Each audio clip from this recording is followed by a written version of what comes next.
three. You can categorize it into three: investigation and prosecution in breaches of the Public Procurement Act, investigations and prosecution of offences which are corruption and corruption-related offences under Act 30. Yeah. And investigation and prosecution of offences in other acts. Is the Attorney General's power to investigate broader than the OSP's? Of course. Oh, it is? The OSP's power, right? So I've told you the categories of offences which they are mandated to investigate. Something like 3 or 4. In broad sense, there are 3. The Attorney General has power to investigate and prosecute every offence under Act 30 or any other law for that matter. And it includes the offences that the OSP is mandated to prosecute? Yes, because you see... So the OSP's mandate is not taken out of the Attorney General's mandate. It's not a duplication then. Exactly. And this is where the confusion is, is always inherent. The Attorney General's power is a constitutional power. You cannot amend the Constitution by an act of Parliament. Okay, let's not get too legal. Let's get into it. Okay. Before then, though, let me say hello to Musa Dankwa. You see, the other day, I said that... Chairman, apologies. I'm sorry. Thanks for coming. I'm talking to Lawyer Bafo, then I'll come to you. I've seen your post on the National Service. I interviewed them yesterday, so after you go, we'll play the interview. Thank you, welcome. Lawyer, so what they... You cannot amend the powers of the Attorney General, right, by an act of Parliament, unless it is not an entrenched provision. So can the Attorney General tell OSP that, leave Oforiatta alone, I'll deal with it? Yes. He can do that now? He can do it. And OSP must comply? You see, wait. Must the OSP comply if he does that? You see, when you look at the OSP's Act, they will tell you that. They will tell you that he doesn't take direction from the Attorney General. That's what they are going to tell you. But Paul, the power to prosecute is a constitutional power which is vested in the Attorney General. The OSP Act gives him the power to prosecute as well. Who gave him that power? The Act. The Act. Who passed that Act? Parliament. Parliament, right? Yes. Does Parliament have power, okay, to give the OSP the power to prosecute? The power to prosecute is solely for the Attorney General. Yes, but in the OSP's Act, the recommendation comes to the President from the Attorney General. So there is a challenge with the OSP Act. There seems to have been a compromise. The compromise is because it was a law that was initiated by the Attorney General himself. You know, we have to get into the Oforiatta conversation, but just to say something for you, I know that you have had this conversation with me before. I don't want people to think that because MPP is in opposition, you have held this view when MPP was in power, that this OSP thing is wrong. You have held that view. So I want to put on record that as a journalist, Lawyer Bafo had told me, even when MPP was in, you had arguments with Godfrey Dami that have been there, where you've argued with Godfrey Dami that this OSP thing doesn't work. No. Yeah, you did. You see, when the Attorney General wants to give you his power, delegate his prosecutorial powers to you, there's a procedure by which it is done. That's for the police and all of those people. Exactly. But the Attorney General said in his press conference that he's unaware that OSP is doing this, but he's going to call him to give him the list of cases that he's doing. But let's move in. So what did the OSP do wrong by going to Ken Oforiatta? He's looking for him. He's had exchange of letters with him. Paul, we need to agree on one thing. The power of the OSP is not limitless. The power of the OSP, apart from its act, right, is also limited by Act 30, which is the Criminal Procedure. Criminal Offences and Procedure Act, Act 30. It is also limited by Article 23 and 2/9 of the 1992 Constitution. Rights of people. Yes. He has to act in a manner which is fair. He has to act in a manner which is candid. He has to act in a manner which is not arbitrary. What he did in going to Ken Oforiatta's house, what's the problem with it? No, I mean, he says he didn't go to Ken Oforiatta's house, by the way. So we are explaining what he did by holding a press conference to declare Ken Oforiatta a wanted man. The next day he published that he is looking for him. He's a fugitive from justice. What's wrong with that? I'm going to raise some very important questions for your viewers to make the judgment themselves. From the facts available, which is undisputed, the letter inviting Ken Ofori-Atta to the special prosecutor, dated 24th of January, was left with Ken Ofori-Atta's security. In his house? In his house. And Ken at the time was not in Ghana. I'm not holding brief for So Ken. he didn't get it? Ken has his lawyers. I'm not holding brief for him. About so he didn't get it? So at the time, Ken was already not in Ghana. That notwithstanding, he responded to the letter. So he got it? Good. Wait. Can you call such a person a fugitive? Well, he responded You through his lawyers. invited him whilst he was away from Ghana. Yes. The letter was not even delivered to him personally. So he could have feigned ignorance. No, but we've gone beyond that. He got the letter. Then he responded and said, what? I'm not coming till tomorrow. No, let's start from there. That shows cooperation. Yes, I get that. But if the response, according to what the OSP told the public, is that he's going to be away indefinitely, this is what OSP told the press, that Ken Ofori-Atta cannot decide to be away indefinitely. If OSP is looking for me, I write to him and I said, well, you're looking for me, I'm not coming. I'm coming after the World Cup in 2026. Subsequently, prior to the press conference, from the facts I have been seized with, I'm seized with, subsequently, the OSP wrote to say that I do not accept that there is no a definite date as to when you are reporting to us. Yes, correct. And then Ken's lawyers wrote with evidence from Mayo Hospital. Let me read the letters. No, what did they say in that letter? Did they say he's coming? They confirmed that Ken was undergoing medical care. Yeah. They also stated that he's likely to be in Ghana after March, and that you are free to invite him after March, and that they are ready for a date. So they were waiting for a date from the OSP? From the OSP. Then what happened? Instead of giving him a date, he did a holds press conference. conference. Okay, I think the press conference of the OSP, to be fair to him, was also triggered by our publication. We published here on Tuesday night that the OSP had been responsible for the raid on Ken Ofori-Atta's house. And many people believe us because we are kind of credible. So he came in to explain that he had not been responsible for the raid. If that was what triggered the press conference, we are guessing. He should have responded to you. But he did. He said that he didn't do the raid. So what then the journalist asked him that, however, are you doing something with Ken? He said, oh, yes. Doing something with him. So if you are doing something with Ken, right, what necessitates the declaration that he's a wanted man? Because he can't find him. No, but you are in constant communication with a person. A fugitive, you cannot correspond with a fugitive. That's correct. I think I take that. You cannot correspond. Fugitive is Osama bin Laden. Yes, you cannot correspond with a fugitive. And Yasser Arafat. And that is why I made reference to Article 23 of the Constitution. You have to act in a manner which is fair, which is candid, which is not. When was the last time OSP communicated with Ofori-Atta's lawyers before the press conference? From the letter, from the processes I've seen, the last time they corresponded before the press conference was 7th of February, right? Was 7th of February. Yeah. When is that the letter on your screen to your right? Is that this letter? The one on this one. This is your TV. This one. Yes. No. Not this one. I don't have my. Oh, you don't have your glasses. You can't see. You are like me. Okay. So this is Mika Premo and associate Bruce Carlin and others, and they are writing to say.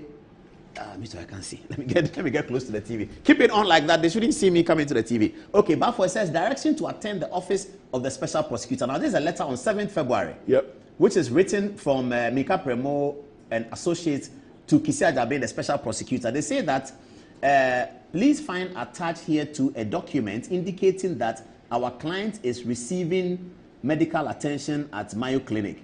We will be grateful if only something can require. I think they're asking for the date.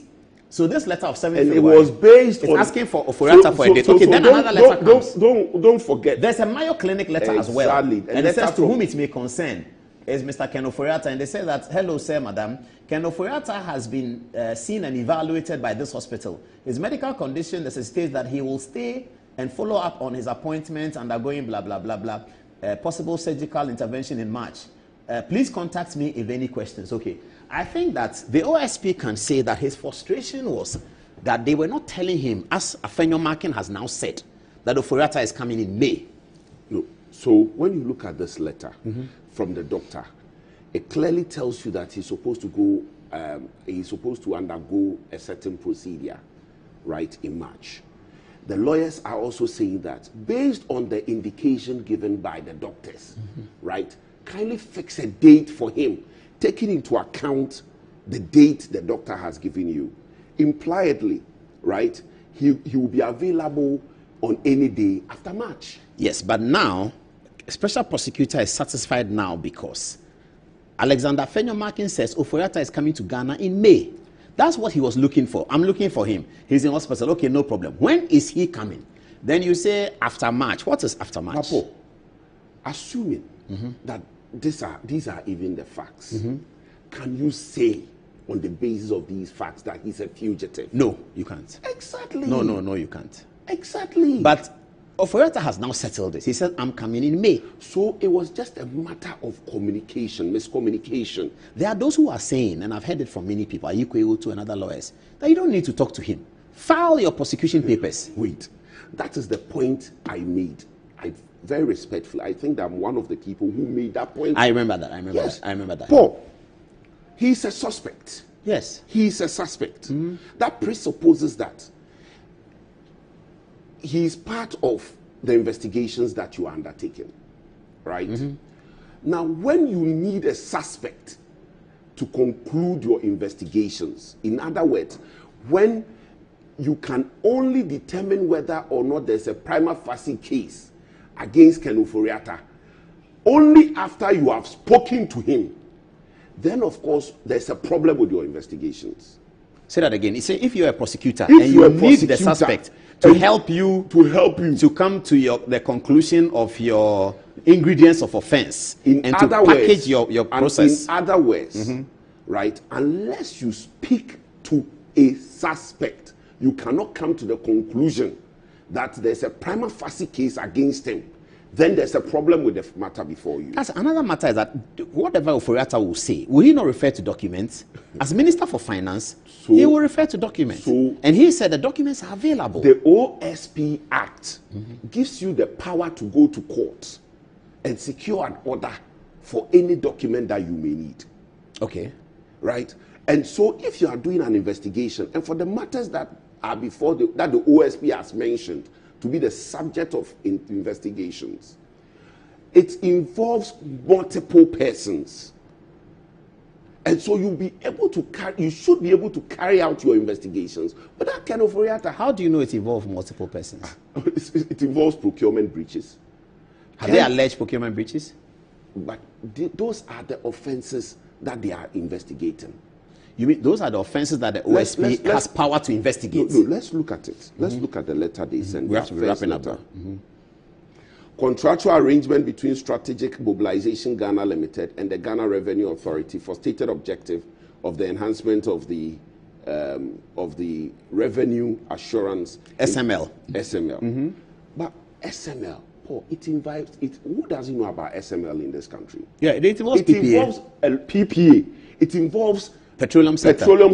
People within the petroleum sector. It involves the SML people themselves. Absolutely, yeah. So it's not just and the Ghana Revenue Authority. The Ghana Revenue Authority. So it's not limited to Ken Oforiatta. It's not, no.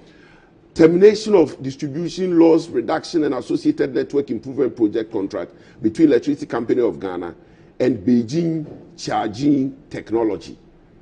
Termination of contract. Termination. They're investigating a termination of contract. Termination of contract. But why do you need to investigate that? There's a letter terminating. So if the termination is illegal, you can point it out. Exactly.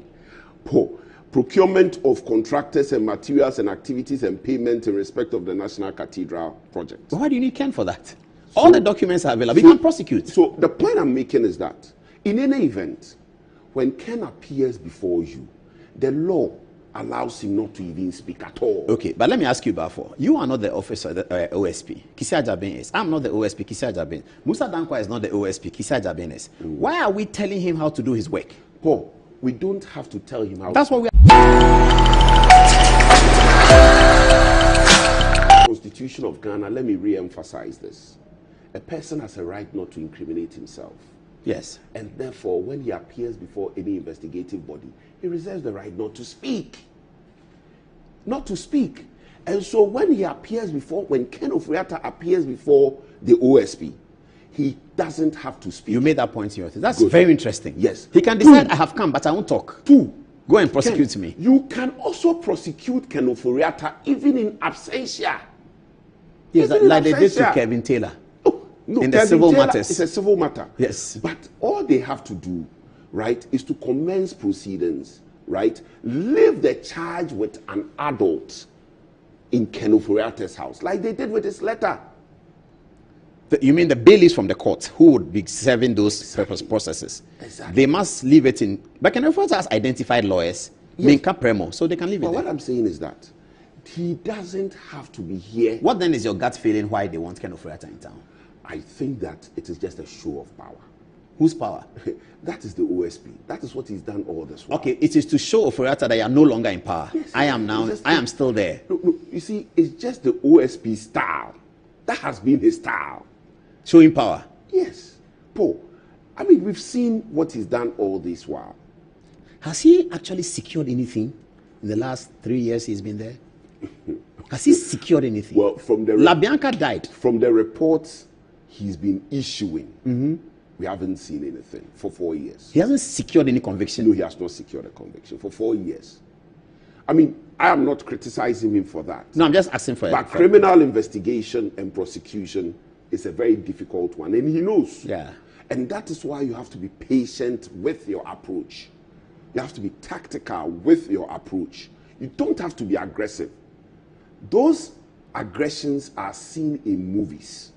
In movies, not in real life. Do you think we should, are you a member of Parliament, Michelle South, you're an important person, most likely you'll be on the Committee for Legal and Constitutional Affairs. Do you think we should abandon the office of the Office? Paul, in my humble view, if we have money to finance the office of the special prosecutor, then that money should go to the Attorney General's office. If I look at the resources, if I look at the resources that we've thrown to the office of the special prosecutor, I'm increasingly coming to the conclusion that we mostly say we don't have money for a lot of things, but when it becomes necessary, we find the money. You see, the office of the Attorney General is one very important So office. that Akufo-Addo was wrong when he mooted the special prosecutor idea? Well, I think on hindsight, he may agree with me That he was wrong? that it wasn't necessary. It wasn't necessary. Atachia, the member of Parliament for Abuakwa South at the time, sitting in cabinet, opposed it. Yeah. That the OSP setup was wrong. In fact, on the day that Martin Amidu appeared in the Jubilee House to be sworn in by the president had just walked out of a cabinet meeting, as I'm told. Atachia was in the cabinet meeting and he told them that this thing is wrong. Oh, let's resource the Attorney General's office.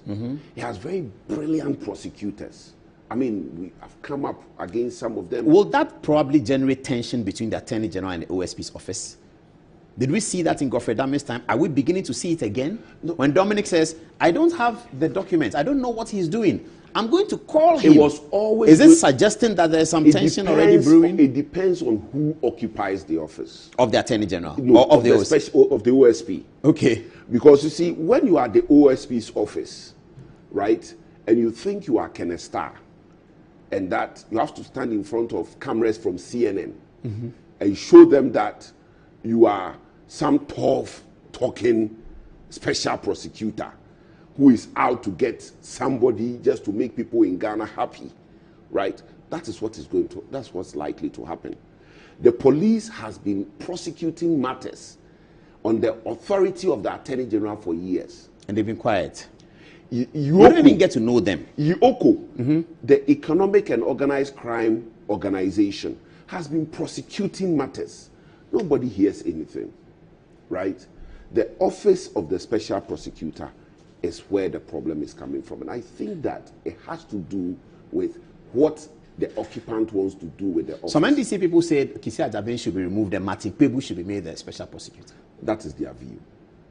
That is their view. I have nothing against Kisi Ajaben. I think that his style must change. Is what normally creates some of these problems. Okay, so Ofori-Atta is coming in May. Yeah. So Kisi will meet him in May. So we have to wait after May to see what happens. Yes. Well, so he's been declared, he's pulled out the fugitive from justice thing. He's withdrawn it. So now he knows where he's coming. So we are in what, February? Papo, March, April, and then May. You see, so he can't do anything about the 5 cases until May. Paul, we must begin to reap the fruits of the 1992 Constitution. Absolutely. And this is where I always have a problem. You see, the 1992 Constitution, the struggles that gave birth to the 1992 Constitution, a lot of people are forgetting. You see, Paul, back then, these were things that somebody would announce, report to Gonda Barracks. Oh, you mean we should move away from the coup mentality? We have to move away from that. The raid on Oforiatta's house looked like that. We should move away. Do your investigations. If you've gathered enough evidence, right, charge the person, prosecute him. If you are successful, you can do your press conference and show your trophy to the world. I need to leave it here. Today is a big day. I need to leave it here. I'm very, very tired today. Thank you so much. I'll just play something so we can all have a chat with Mr. Dankwa. 2 seconds. Play me a sticker in Parliament talking about Ken Oforiatta. Viewers, when we come back, I'll be Musa Dankwa. And after that, Mustafa Yusuf and Anna Boacha in the studio. Just before that, I'll read Minority Leader's letter to the President. It's a very, very interesting letter Alexander Afenyo-Markin has penned down for the President's attention. Okay, now though, let's hear Sticker in Parliament. It's just 2 minutes, 3 minutes, and then we'll come back to the permission to follow. Yes. Mr. Speaker, I think I have to make myself clearer here. I am not even speaking against one side. I am talking about actions and inactions, omissions and behaviors that are dwindling the very reputation of this house. We've been doing this to ourselves for far too long. Now, every Tom, Dick, and Harry out there, even if you are driving a Land Cruiser, they think you're a politician. Whether NDC MPP, they don't respect us. And this is why I'm bringing it to our attention. That do we allow yesterday's propaganda or actions or omissions to continue to keep on destroying the very image and reputation of this August house? Is that what we want to do? This is the question I'm asking. Mr. Speaker, are we teaching the younger generation what we are doing today? Mr. Speaker, what does the Constitution say? Article 18, Clause 2. With your permission. A. No one shall be subjected to the interference of his private home and properties. Has that happened or not? The very constitution that we ourselves, the very laws that we ourselves made, we are undermining the same laws because of politics. We should not sit here and because of politics forget the fact that the same Ken Oforiatta made your family members have free school. Your nephews, your children, your aunties, your friends, your mosque members, your church members. But for Ken Oforiatta, they would have been home. Let us stop these things against either NDC or MPP. Let us maintain our reputations as a house. Let us believe in one fact that we are one people with a common destiny as a country. All these things we must stop. That is what I mean. Yesterday's politics we should forget, because we are destroying each other and we call ourselves honorable members. We all deserve that. But please, Mr. Speaker, what I'm trying to tell the House is that. Good evening, Musa Dankwa. So it's a pleasure. Please play back the apology rendition again. So I have received numerous tons of text messages, and everyone has shared the video of Paul Ademotre saying something about Musa Dankwa's analysis. It's been shared everywhere. I have had my fair share of it. It is now my distinguished pleasure to say that I sincerely apologize to Musa Dankwa for being critical of his analysis, which has tended to be spot on. Global Info Analytics, which is a company that Musa Dankwa founded, has predicted the election right. Many people did not see this coming, but Musa Dankwa's Global Info Analytics saw it coming. They predicted the percentage, and we ridiculed them in the studio because it was an outcome that was not thought to be plausible. And we apologize for that. We withdraw the ridicule, and we salute you, Musa Dankwa, and Global Info Analytics. We'll be calling him to come into the studio, if he will, to share some of his opinions and his views with us. But I'll be making a call to him. Tell Musa Dankwa that I'll be placing a call to him to have a conversation about his work and to invite him to come to our studios. Thank you, Musa Dankwa, for coming. We apologize again. Kofi Totobi Kwachi sent me a text and said, you see how idiotic you are? Kofi Totobi Kwachi, he sent me a text like that.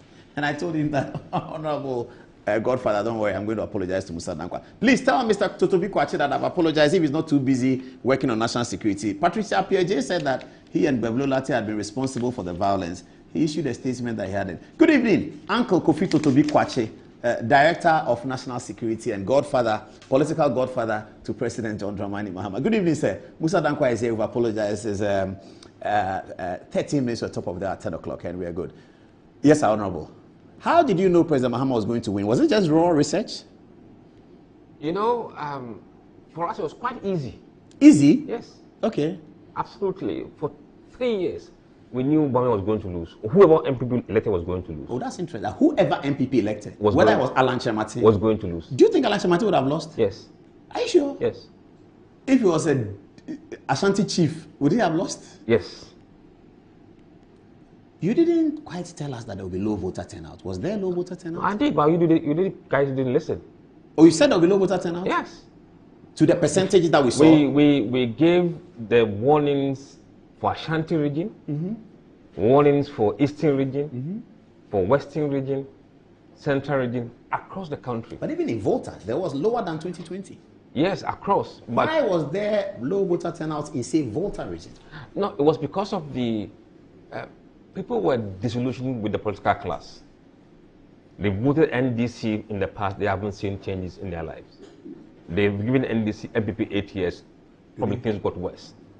Why should they continue to vote? Oh, so that was a general thing? Yeah, it was a general thing. So then President Mahama has a responsibility to save the political class? Absolutely. If he fails, this democracy will be dead. That's dangerous. Absolutely. Oh, so we've gotten there, where the people are beginning to... Rollins used to worry about that. That if we don't do this thing, the people will say that this democracy doesn't work. Are we nearly there? There was a survey that was done about 2 years ago when the junta took power in Niger. And we did a poll. In Ghana? In Ghana here. Relating to what happened in Niger? Yes. What did they say? Over 55% of Ghanaians backed the coup. You are right, because we all saw what happened at Independence Square. Yeah. When Traore mounted the stage and when he was announced. Yeah. People want coup? Do they miss Rollins? No, you see, a lot of people didn't see Rollins. Yes. Look at the Ghana's demography in terms of voters, younger voters. Yeah. I mean, they weren't there when Rollins was there, At so all. they didn't see that. Most of them were not even there when Akufo-Addo arrived in 2016. Absolutely. If you look at the age thing. Absolutely. So, what they've seen in other coups. But they want Niamey and Burkina here. Because you see, there were two types of coups. There were bloody coups and bloodless coups. What we saw in Burkina Faso and Mali were not that kind of coups we knew happens in Africa. So they saw that kind of coup to be, yeah, this one is cool. We can have that kind of. Okay. But don't they see Ghana as a better country than Mali and Burkina Faso? They haven't been anywhere else. They haven't seen Burkina Faso and Mali? No. So they think it's a Niger, because they have a military guy who gets things done, that Niger is better than Ghana? Look, when people get frustrated. Why are they frustrated? Look at what they've gone through in the last few years. Yeah, when did this start? Because 2017 to 2020 was super. Akufo-Addo, there was nothing anybody could say in 2018, for instance. If the elections of 24 had happened in 18, MPP would have won it. You see, politicians assume that once he was popular in the past, he's still popular. Still popular. That's true. That's a dangerous assumption. We've seen them fall from grace to all of them. Absolutely. In Nkrumah, everybody comes in with a shout and then goes away. The political terrain So the changes quite excuse rapidly. that international processes had created an economic problem did not wash. Nobody cared. No, look, people didn't buy into that. Is it because they didn't buy into it because they heard it, but they also saw that there was corruption? Let me tell you. I think there was no sense of urgency on the part of the government to show leadership in addressing the issues. Was the Cecilia Dapa matter major? It was kind of a bubble that was waiting to burst. You know, people had their own perceptions. But I think her case So people were already thinking that these people have 1 million in their homes. And then Cecilia Dapa came. They said, we said it. Yeah. Where were they thinking they got the money from? Government money? Of course. I mean, if you're a government employee, I mean, civil servant, public servant, I mean, where do you get that money from? It doesn't matter whether in your past life you had been doing some work. No, it matters, but people didn't listen. Look, even Akufo-Addo, she couldn't even explain well. Her story kept changing. Oh, she didn't even try to explain. I went to see her and she gave me information, and she was too distraught to talk. She gave me information I came to say, but all of us knew that this Cecilia Dapa matter is an issue. Because you see, in 2016, we did some work, and myself, Gabriel Chedako, and others working for Akufo-Addo, and Ameri was put out. Then we got a survey from political science that Ameri thing you are talking about, nobody cares. People don't even believe that one person can, as we say in Ghana, chop $200 million. They didn't believe it. Then bus branding came. Some of us thought that, oh, but this bus branding is not a big deal. I mean, the documents are there, she branded the bus. Then it was put out. And the frenzy with which it caught fire, because people could relate to the amount of monies in the bus branding, much, much lower than Ameri, but they could relate to it. How can you use this to spray bus? And that worked. So when the Cecilia Dapa thing came, we had to look at it. Is it Ameri or is bus branding? And all of us said this is bus branding. Because people can relate to, she has $1 million in her house. There are 85 of them. $85 million in your homes. Not to talk of vice president and president.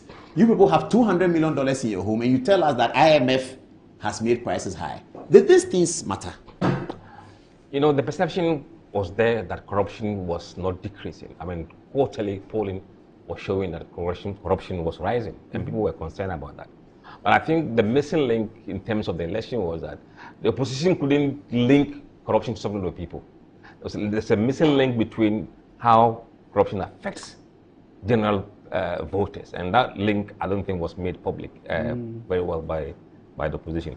But people had perception that, look, corruption is there and it's happening, and they've seen people show kind of lifestyle that they didn't show before. So it wasn't the ATS. No, it wasn't. Didn't it play a role? Look, that also made it much easier for them to be kicked out.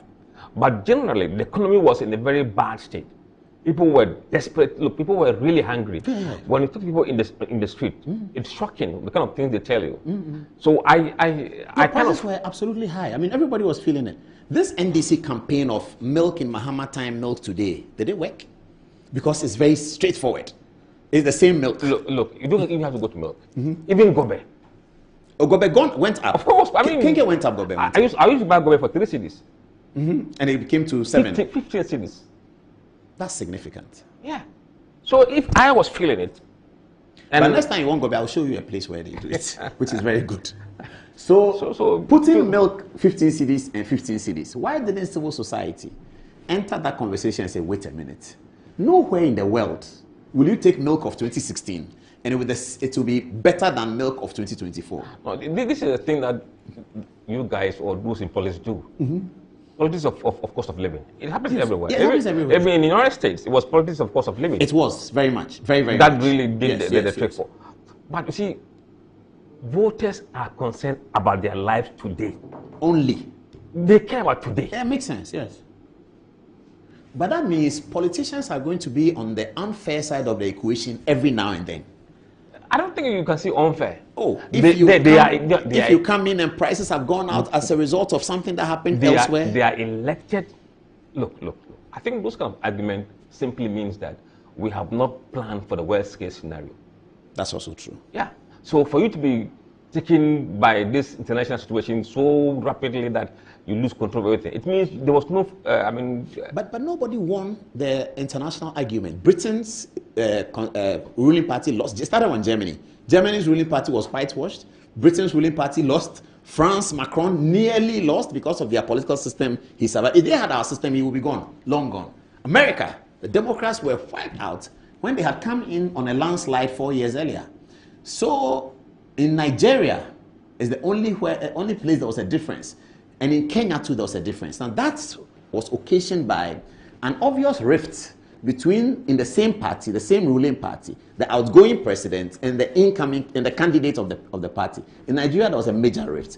The ruling party won on the account of the new person. In Kenya, same thing. Major rift between the vice president was a candidate. Could that have worked in Ghana if Dr. Bawumia had occasioned a rift between he and Akufo-Addo? Could that have worked? They could have made it a bit better. But he'll still lose? Yeah. No, Paul, things were bad. Yeah, I know. Things were very, very, very If John bad. Mahama was not the NDC candidate, will NDC still win? I don't want to speculate when I don't have sense of data. But you said if Baumia is not the candidate, MPP lose. If Alan is the candidate, MPP lose. Kennedy Japan the candidate, MPP lose. I think it would have been a very close contest if it wasn't Mahama. So if say it was Joshua Labi, will NDC have won? I know you haven't done that survey, but yeah. So I tried not to speculate. But did the people choose the party or they chose John Mahama? They chose John Mahama. They didn't choose NDC. They chose John Mahama. No, John Mahama they chose. It doesn't suggest so because in Parliament, NDC won it all over the country. The theory, you see, if you understand what they call the down ballot effect, you understand why Mahama's performance affected some of the NDC to win the seats. You think it's Mahama's performance Absolutely. that affected the NDC party? Yes. Not the parliamentarians? No. It was the other way around? No. Does it even happen in your work that the MP can affect the presidential candidate? It's always the presidential candidate who affects the MP? It's always the presidential candidate who affects the MP. Okay. The MPs try to link themselves to the presidential candidate, and sometimes it's difficult. If they are so bad, doesn't matter how... I believe you because I've been in campaigns where MPs who are going to win have insisted that the candidate must come there.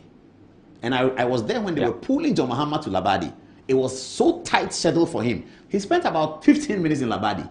And the lady insisted that, but she was very popular. Everything showed that she was going to win. But she insisted that President Mahama must come here. So if you know Labadi well, he couldn't even get inside. It was at Olympia. And he just came in, did his thing quickly, and all they wanted to say is that President Mahama had come. The same thing happened in Teshi, in Nungwa. So he was so tight that he couldn't go to Teshi. But they wanted him over there. I don't know, was it in the last election? This 2024, I mean, see, a lot of them were... Mahama did not do, of 275, Mahama did not do every constituency. You know, if you look at the polling number that we were seeing, I don't think he needed to be in some places that he went. Yes, I think that's what they calculated. So he didn't go everywhere. Yeah, you have to use the time wisely and see where you think the margins are going to be very thin, and you go there and bolster them. But where people like places like Laboni, those places Labadi, he needed to come because the lady wanted her. But the poll numbers were just lopsided. The MPP MPs who lost, yeah, did they lose on their own account or is the unpopularity of the MPP? Both. But the biggest reason they lost was because of the party's performance. Those MPP people in Ashanti and Eastern who did not vote, what was they protesting against? One, I think they were not happy with Nanado. Nanado in particular? Yes. Was it tribal? In Eastern and Ashanti especially. Was it tribal? Look, let me tackle this once and for all. Yes, please. You see, in this country, the dynamics or the demography of MPP voters are largely Akan. Yes. About 65% of MPP base are Akan. Now, you have an Akan base, but your candidate comes from a different group. Right? That's deep, eh? Yes, that's deep. You will struggle to galvanize the Akans. Why won't the Akans vote for another tribe candidate? No, you see... Are they MPP because they are Akans, or they believe in the MPP's philosophy? Look, there are people who are MPP because they are Akans. Simple as that. They are MPP because they are Akans, yes. And if you look at what has happened, I mean... They feel the MPP is their party. Of course. Okay. Whether in opposition or in government is their party. Akan for party. I mean, they've said it. I'm an Achim, I've come from the same place, so I know what we say. So it is seen as Akan base. So when you give the Akans what they feel to be an alien to them, they are not galvanized and enthused by it. And what is alien to them is determined by tribe. Of course. You see, the only thing... Will the Akans take a bono? They are all Akans. They consider bono as Akan? Yes. Kintampo? Yes, they are all Akans. So, Chebi, Achim Swedro? They are all Akans. Western region? They are all Akans. Parts of central region? They are all Akans. But that means you can do a double Akan ticket and win if you're MPP. It's about numbers. Yeah. If you have to work out where the numbers So those come from. MPP people who said that MPP is in trouble because they have moved away from their base, should we have listened to them? Look, during the polling season, when we're polling, when you put an Akan candidate against Mahama, the gap shrinks. Oh, that's interesting. Any Akan candidate? Any Akan candidate. Say Kennedy Japan. In fact, Kennedy Japan was doing better than Baumia against Mahama. Who? And Kennedy Japan. Or was doing better Yes. against Mahama than Baumia? Yes. And then even when Alan was in the race, the same thing was applied. Alan was doing better? Yes. So if Napo was the candidate number 1, would it have made a difference? He comes from Menchia. It could have been worse. But you are saying Akan. No. Or about him in particular. I mean, look, Napo's personality is different. Akan, but even Akan didn't want him. He lost massively. How didn't the MPP decision makers know that the Akans may not like Napo? How didn't they know? I don't know. I don't know. But we came in later. And So if the running mate was different, would it make a difference? Yes. MPP will still lose, but it will make a difference. Yes. If Kennedy Japan was a running mate, will it make a difference? Absolutely, yes. Could they have made a difference in Parliament as well? Every number counts. I mean, if Kennedy Japan is a candidate, the difference in presidential will come. But will it affect Parliament? If he was candidate, I don't think they would lost Asin Central. Yes, I mean, straightforward, you can say that. Yeah. So at least for that one. There are areas that he will have influence. And there are people who he would have galvanized to come out and vote. What about the women? If Baumia had a female running mate, would it have made a difference? No. They will still go down. No. Look, But you know, people like you make Ghana very modern. And I like that. I mean, in 1996, we won't sit on radio and TV after the election to have a poster. I mean, we had Ben Epson, but his work was not as detailed as we see today. Perhaps he didn't have equipment, he couldn't go everywhere. But this is very, very detailed. Wow. Anyway, so what is the latest? You said Baumia's defeat had nothing to do with Islam. Tell us about that. Okay, let me take it from, let's say religion. Okay. Religion. Let's look at this from this point. You see, when you put religion among many issues and you ask voters what is driving your voting intentions, religion and ethnicity will come at the bottom. Ethnicity and religion? At the bottom. But you said the Akans don't want to vote. No, I'm coming. Step by step. Okay. Right? But when you take religion out and say, will religion or did religion influence your decision, then it elevated. Why? Because when you have economic crisis, when you are hungry, when you have no job, when you are facing serious challenges in education, nobody will put religion above these three issues. I guess. Right? But they are very dominant, saying that, look, he will put aside his religion. You have something for you? And this is a chart, Christianity, that it will not supersede these three issues. But the warning is that if these issues are no longer on the plate, will religion still remain at the bottom? The answer is no. Oh, so even when you've solved the economic problem, it is then that the religion comes up. Absolutely. So when they are happy with the economy, they still check. Absolutely. Who is that? Who is this guy? Who is this guy? Absolutely. That is why when you take religion out on its own or ethnicity and say, how would it affect your vote? About 20% of voters say it will affect them. I see. If John Dramani Mahama was a Muslim, would it have made a difference? For NDC, I would say that they don't rely so much or entirely on one particular religious group, because most Akans are Christians. And that's where the MPP disadvantage comes from. Because your base is an Akan, and Akans are almost 90% Christians, you are caught up in between the biggest religion and the biggest ethnic group. If you look at NDC, it's a fragmentation of group of people. Small here, small there. And the religion doesn't play a big role in NDC. But for MPP, it will, because the base is not fragmented. I was expecting that polling stations that are dominantly Islam will vote for Muhammadu Bawumia. No. I called my reporters on at the close of votes in the 9th in Nima. MPP had lost heavier than they did in 2020. But what happened? Look, I've always said, and people were not listening. I have the privilege of growing up in Zongo. Really, when I can, and I'm Muslim. So I know the dynamics of the Islam and the Muslim vote very, very well. It goes deep. NDC is not the Muslims that give the NDC the Muslim vote. It is the party. So whoever the party puts there will get the Muslim vote. Why? Why do Muslims want to vote for the NDC? It goes back to... Is it the holiday? Not the the holiday. Alhaji Mama Idrisu's work in PNDC? No. It goes back to Nkrumah's time. Nkrumah's overthrow. 1969.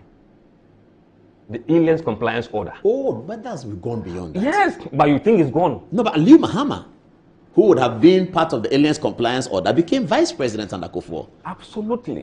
So if you realize that from Ali Muhammad's time all the way to Mahama first, you know, NPP was attracting something. Muslims, yes. Yeah, it was coming a little bit, yeah. And when Akufo-Addo came, Akufo-Addo won, there was an increase in the Muslim... Yes, because of the Zongo ministry and all of those things. But 2019, they lost it. Why? You know... What happened in 2019? In 2019, there was issue about the Muslim students in some mission schools that were not allowed to fast and pray. Oh, I see. Yeah. Under free SHS? Yes. Well, education, I mean... Yeah, general education. Yes. And he would cry. Oh, they were compelled to eat during the Ramadan. They say health and safety issue, they were not allowed to fast. I mean, we've been fasting. But were the Muslim community in this 2019 episode that you mentioned, which I've heard, were they also concerned that the vice president couldn't do anything about it? Absolutely. He was quiet. I heard that. He went quiet. I heard that. He went quiet, and that really did a big damage to him. But we all heard that after the election. Maybe he wasn't prepared to listen. We were telling him a long time. No, I was told that issue. And then I had a northern guy called me, a very good friend of mine, who is politically neutral, and told me that he voted for John Mahama. And I said, why? He said, my business. They spoiled my business. And I told your man, I went to his house. I said, Alhaji, he promised me that he would do it. I didn't hear anything. So I told my people to vote for John Mahama. Look. Were the Muslim community and the Islam community feeling that the vice president did not really stand up enough for their interest? And also, there were things that he was doing that the Muslims really didn't like. Were put off. Yeah. Like what? Communion. I mean, the church going was really. They didn't like it. No. But he hasn't stopped. Well, that's why the votes didn't come. No, but after the votes, he hasn't stopped. And then, if he continues doing that, the vote will still be coming down. So he should stop. Absolutely. He shouldn't show unity in religion. That's not unity. Diversity in your religion, shouldn't show it. I was baptized a Christian. Yes. My mother's a Presbyterian. Yes. I go to her church, do occasion programs, and leave. You are a Muslim? Yes. So you go to the church? My mother program, I go to a church for program. I donate to a church. And then you leave? I leave. You don't go as far as communion? No, I mean, why should I do that? But if you are the vice president and you visit a church, you can't leave. You have to speak. No, look, speaking is what it's much worshiping. He's be worshiping with them. And look, truth be told, people must tell him why he lost the Muslim vote. I get the point. I understand that. He must be told. He must be told. Maybe people are just too timid to tell him the truth. Maybe we don't know. No, we don't know. Maybe he doesn't listen. We assume that Ghanaians will like unity. No, you see, unity in diversity. That's not unity. Look.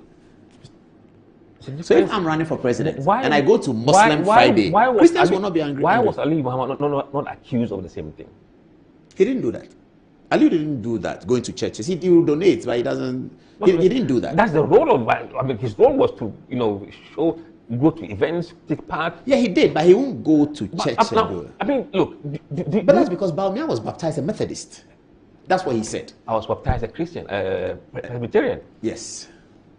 So the same thing. I don't know what he does. Maybe I'm not vice president. So going forward, he should stop. Look, he should be who he is. Muslim. No Christian, nothing. No, you can go to event. You can take part in event ceremonially, and you get, but taking handkerchiefs and dancing and jumping is not part of your Islamic religion. No, he didn't jump. He was just dancing. Paul, I mean, we don't want to be glossing about this thing. Let the man know. But it's very interesting. It really affected him among the Muslim community because they just couldn't. So Musa, this is what you do full time? No. Oh, I see. But when I checked, they said you stopped working at where you used to work. I don't just want to mention the place. I'm a consultant. To them, to the same people? No, to other companies and other organizations. In that space, IT? Yeah, not IT, it's a project. Okay. I consult for World Bank and other organizations. Yeah, I was following you. I saw that. I still work. Somebody even accused you that you used the World Bank research and you add Then you add questions that are political. It's not me. It's your friend. It's not me. Who was doing that? The one that don't mention. It's your friend, not me. All right. So the last thing we'll talk about, the polls still show President Mahama rising in popularity. Very popular. Let's hear that. Why? Very, very popular. Is it because of oral? Why? No, you see, I think people must begin to figure out how to tap into the feeling of voters. The optics. The optics and their mindset and what they expect. Sometimes you don't need to do much. Just anticipate what they want you to do and then begin to do that. President Mahama is great at optics from his time in politics forever. He's been very good on optics. That we can say. So is that what has brought him back to power? Understanding the Ghanaian and knowing what optics to show. No, and you know I don't think when he was swearing in the ministers, he warned them that now you're a minister, so what you say is very, very important. I don't think it's optics that won Muhammad the presidency. I think his message resonated with the people. They didn't see real alternative from the MPP. So what was his message? To reset. Yes, that was a main and people message. were not happy with what was going on. Yeah, I get it. If you said means changing what was going on, they were happy. They were happy with it, yeah. Yes. If you say you want to upgrade, so if upgrade means you have to multiply to make it worse. Make it worse. So if NPP has said reset from Akufo-Addo, would that have been better? In fact, you see, that would have given people indicated that you want to do something different from Akufo-Addo. Because see, Nado was very unpopular. As a result of the economy, and then his optics. Yes. His optics as well. Absolutely. The chief's thing. When he was leaving power, his approval rating was like 35% approval rating. For 3 years, Nado has been 35% approval rating. Very unpopular. So nobody can win an election with that kind of incumbency behind you, who is not popular. The other thing that we see needed to distance himself. Yeah, so Bawumia needed to do a few things to be clear about the religion. Muslim, Yes. Christian. Yes. Not both. No, you can't be hybrid. Secondly, he needed to do a lot of work with the base of his party because we're going to see him as an outsider of sorts. Third, he needed to clearly distinguish himself from the Akufo-Addo enterprise. However he was going to do it was up to him. But you're saying that even if he did all these things, it would still have brought the election to a difficult election. It wouldn't have given him the straightforward victory. Is that what the point you're making? No, because of two key main issues. The economy was really not on. And then two, the demography. The demography is something you cannot change in a short period of time. It takes social revolution for certain group of people to accept certain people to lead them. To lead them, yeah. Wow. And that is very fundamental, and that's systemic. And when you have a systemic problem, it doesn't matter if you bring the same. So MPP should not field Bawumia again. Look, let me tell you. I want to make that prediction here today. Yeah. Look, it will be in the best interest of MPP if Bawumia says, I won't run again on his own, not to be pushed. He on his own must say that I will not do this again. No. Can he come back later if he doesn't do 2028? He's still young. An MPP must look for an account candidate or a gun or I look at the data. Yes. What does the data say? Now, if he does that, then MPP can begin to rebuild the party earlier. Without him. Because the problem he brings is systemic. Okay, there's another theory that nobody has won Ghana's presidential elections by coming once. You have to come twice. No, you see, those kind of trend thing, that's what killed us last I agree with you on that one too, because 2024 changed almost everything. Absolutely. Now, what 2020 and 2024 has taught us is that the Ghanaian voter is very matured.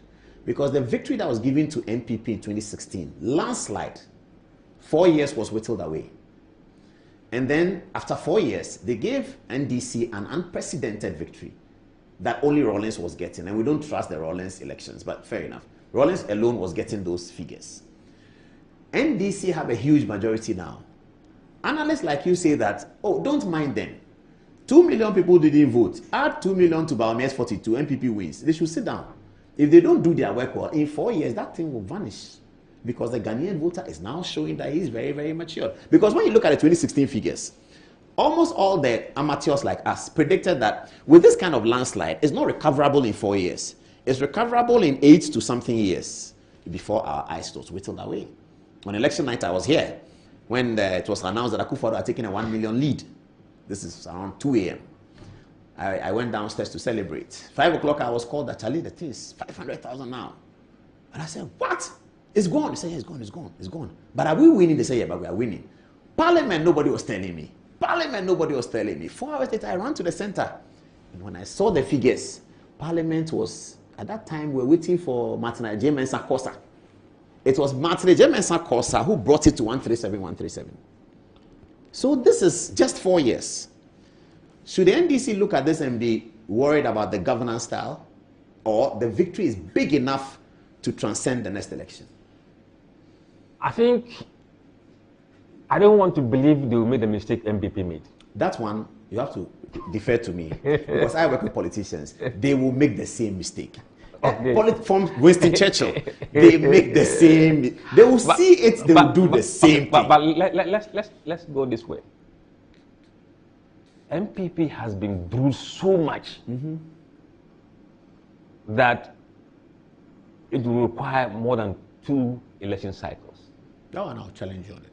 No, you can challenge me. That's why I'm unconventional. NDC I am was, unconventional. yes, I get it. NDC was so heavily bruised in 2016.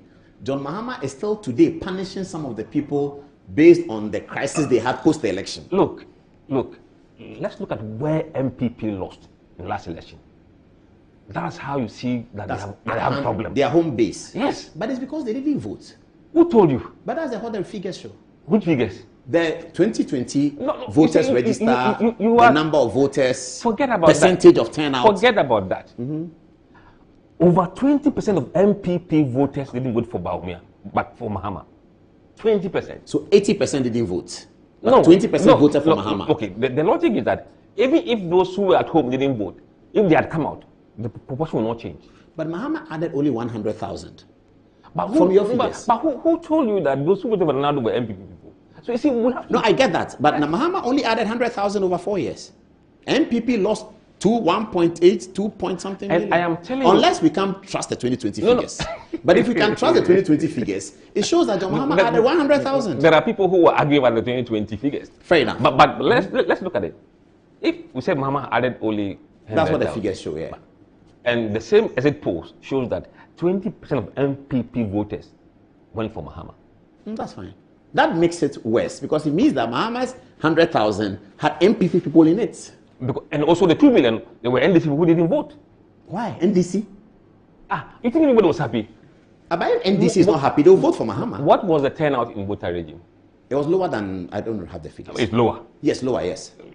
But they didn't vote for MPP either. They just didn't vote. But those who sat at home, they didn't vote. So you see, the apathy, you can't say there's MPP vote. It was general people who... No, I'm talking about those in Ashanti and Eastern, that part. It's still, I mean, look, if we have the figures, Ashanti, about 600,000 people didn't vote. Based on the voters register. Yeah, one didn't vote. And then if you look at Eastern region, in fact, Eastern region didn't vote, but a lot of them who voted for Mahama. So, including MPP people, you think? Yeah. So look, their party was across. Eastern region, Akufo-Addo's home region. They nearly lost. They were also angry with him. Everybody. How was the vote in Chebe itself for Kingsley? Did he increase? I haven't checked Chebe. I haven't checked Chebe in particular. But I mean, they're not really unpopular in the region. I guess it. That John Mahama will not be on the ballot in 2028. Does it change anything? No. I mean, for now he will not be. We don't know what the constitutional processes will bring. But for now we know he will not be. Look, the crystal ball, from what I see, is that NDC will be led by young people.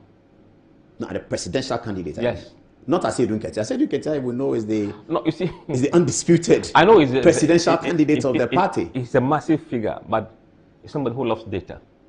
If the numbers doesn't work for him, he won't stick his neck out. Or you think that he will do his research? Absolutely. And if he comes back, it's a younger person. Absolutely. So MPP should prepare in a younger person. Well, they have their own problem. Which is how to deal with the Bawumia factor. Absolutely. And that's a big problem. That's the biggest problem. Because if they don't deal with him very well, the North will gang up against MPP in the future. So MPP is running into a catch-22 situation. So, yeah, they have to be very careful. If you take him this, if you don't take him that. I think, look, if you ask me, for unless he himself says, I'm not going to go. I'm taking a back seat. Back seat. Then I think all will be well. But if he contests, but he will contest. And if he does contest, I think he will win. Yeah, he will win. He will contest. I think he will contest. He's most likely to win. Yeah, but with probably narrow margin, worse than the last time. But he will still be the candidate. Yeah, I'm saying that. And then we come back to the general election, the same issues. But he's young. So if he has a Omanebo Ama or some young person, and he's second time on the ballot, people will still reject him? You have to be able to wipe out your sins that the party has accumulated before 2024, and whether NDC is able to steer the ship in the right direction to 2028. If they're able to stabilize it, I don't think MPP will come to power 2028. So the only hope for MPP is that NDC runs a bad government. Yes. But John Mahama knows that if he runs a bad government, his party will lose election. He doesn't want to go back the way he went back the last time. So it's up to them. So it's up to him. It's going to be a big deal. Thank you, Musa Dankwa. And sorry about our ridiculing. We will learn from you. So we're looking at your figures, and also once you do a poll, we'll pick it up and then we'll call you. And apologize to your family as well. Okay. All right, let's take text messages. Should we? No, let's go straight to the interview. Producer, what do you advise? Break for text messages? Okay, message break. Let's take text messages. So let's start with Antoinette. Right. Thank you so much. People have a lot to say about the interview that every comment given. Lord Jack says, we are only that. Sorry about that. Right, people have a lot to say about the interview, especially the comments that were made so far. Lord Jack says that the assumption that Bawumia lost because of religion is an NDC propaganda, sorry. He says that worse things were said about Akufo-Addo, but today he is a former president, so this analysis does not do it for him. Kofi Jemfi also says to tell Musa Dankwa that the fact that the NDC won the election does not mean that anything he says is correct. People were actually tired of the NPP, so they were voted out. When the people are tired of the NDC in the same manner, they would vote them out as well. Nixon Ashan says, I strongly disagree with Musa Dankwa on his take on Bawumia and his friendship with the Christian community. He says a VP is the second gentleman of the nation and stands a symbol of unity. He cannot go to a church and just leave. Tell him that when Nanado lost in 2008 and 2012, we were made to understand that he was the problem for the NPP, but later he became the president. So this analysis speaks to him as well. Now, Lily Will says, still on the comment given, that Mahama also goes to the mosque to pray with them. So the NDC went to the Zongos to talk to them as well. Therefore, Musa Dankwa should stop the propaganda. Shadrach Mbelam says that when the NPP lost in 2008 and 2012, many people said all kinds of things about Akufo-Addo then, and that he is the problem of the NPP. But when the time was right and the NDC was now unpopular, NPP had their way. Therefore, in the same vein, when the time is right, NDC will become unpopular and NPP will have their way again. Yao February says, interesting discussions and thoughts from Mr. Musa Dankwa, the researcher of the movement in the Ghanaian politics. And lastly, our Fufromba Radio and TV on the earlier interview is asking what the difference is between Cecilia Ledapa's money with her background and husband and Okujetu paying $10,000 a month for 8 years. What do you have to say? All right, from Ifo Yabua, she says, Dr. Bawumia will come back and win massively, so please give us a break. From Nanayao, he says, Paul, your honesty to apologize was spot on, and your courage to invite Mr. Dankwa to the studio is commendable. I'm enjoying the program. Awuk says, this election, people used hunger to vote. It is a fact. We pray that this government should not repeat the same mistakes. From Godfather, he said, Nanado is the cause of everything. BC says, the military will probably bring some hope to Ghana. Samuel Fusuban says, even though I love the boldness of the lawyer Bafo's opinion on the creation of the OSP by Nana Addo Dankwa, The officers appointed to run have been highly disappointing to the cause for setting such an investigative agency for the court. From Nana Yausapong, he says, the suspect can decide not to talk. You don't need a suspect to present your case to court. From Enoch, he says, there are many lawyers, but only a few are lawyers. Lawyer Bafo is a gem. He makes the law very practical. From Nana Kofi, he says, you need a suspect to help you finalize your investigation and then make a case against him. What kind of prosecutor are you? From Nana Usu, he says, again, we shouldn't forget that this is not the first time Ken is receiving treatment at Mayo Hospital. Have we forgotten that somewhere in 2021 he was unwell and that Honorable Che Mensa had to read the budget on his behalf? Lastly, from Enoch, he says, after preaching Agenda 111 hospitals to Ghanaians, why didn't the NPP send Ken to any of the hospitals here in Ghana? Over to you, Paul. All right, now the phone is fighting me. Okay, I can't take the break. I have to go to the interview. Let the interview start now, otherwise viewers will kill me. So the national service matter. So we had the scandal from Suleiman Brahma, yeah? And he was on TV3 and he explained. We need to go to that interview now, viewers. Sponsors will kill me, but I have to go to the interview. So the interview was recorded much earlier, and I put the questions to Mustafa and Nana Boache. Here's the interview. So that's an interesting part. But we would like to begin the conversation with our two important people. The former Minister for Sports, who is the acting director, and the national organizer of the New Patriotic Party, the Big Nana B. Gentlemen, good evening. Scandal.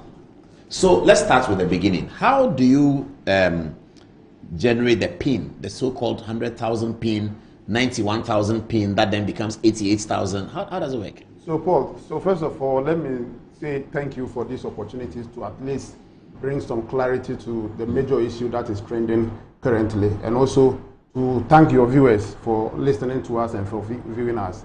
National Service, I just want to give you some background, and I know you do some background. In 2015, there was a scandal, and that scandal brought in Dr. Kwesa White, who was the then chief presidential staffer at the presidency, was reassigned to National Service to be the acting executive director. When he came in, he put in certain steps. The first steps he put in, because before Kwesa White, the payment of National Service personnel's allowance was done on table. Okay, it was done on table. So when Kwesa White came, then he decided that let's now pay National Service personnel by eSwitch. And eSwitch is Bank of Ghana, GiBS. GiBS is Bank of Ghana's subsidiary agency. So they will pay, and the eSwitch is biometrically a card that you use to do.